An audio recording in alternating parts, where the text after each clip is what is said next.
A casa onde o escritor e jornalista Caio Fernando Abreu viveu seus últimos anos em Porto Alegre foi destruída nesta segunda-feira. Apesar do protesto de admiradores e amigos que realizaram um ato hoje, o imóvel não era tombado e tinha autorização para demolição desde abril. Nesta casa, já no fim da vida, Caio Fernando Abreu escreveu as crônicas que eram publicadas no Caderno 2 do Estadão como pequenas epifanias. Considerado um dos maiores contistas do país, recebeu 3 vezes o Prêmio Jabuti de Literatura.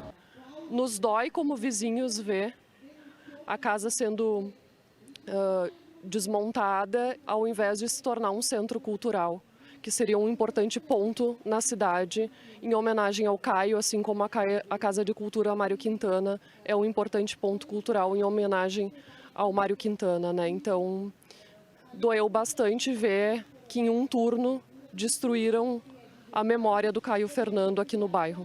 Caio descobriu que estava com o vírus do HIV em 1994 e nunca escondeu a doença, mesmo diante do preconceito que, na época, era ainda maior do que hoje. O escritor morreu aos 47 anos em 1996.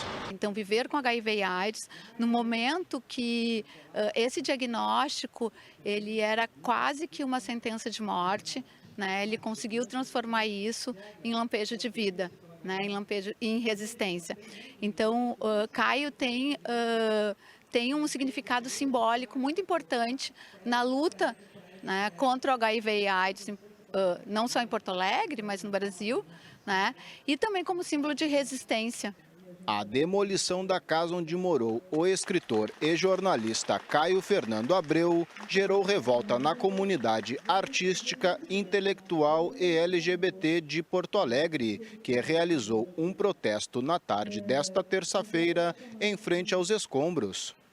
Lá quando se levantou, seja a campanha Salve a Casa do Caio ou mesmo a fundação da Associação de Amigos do Caio Fernando Abreu, a prefeitura poderia ter se interessado sobre isso e não se dobrado à especulação imobiliária, porque aqui realmente é uma área nobre da cidade, o bairro Menino Deus, e ter aberto um processo em que se escutasse todos os atores culturais e resgatasse toda essa memória, essa relação do Caio com a casa. Então, provavelmente aqui, ao invés de escombros e talvez um futuro condomínio de luxo, nós teríamos um centro cultural. Eu acho que se nós estamos num momento tão ímpar, tão grave que estamos testemunhando, que se a gente não tomar uma atitude drástica no sentido de se unir realmente, através da generosidade, do cuidado um com o outro, o resultado vai ser esse que a gente está vendo aqui, né? Casas e almas tombadas, corações tombados, pessoas tombadas. É só a gente virar aqui a esquina e ver um monte de gente morando na rua. Eu acho que isso é mais uma soma do descaso. Caio vive!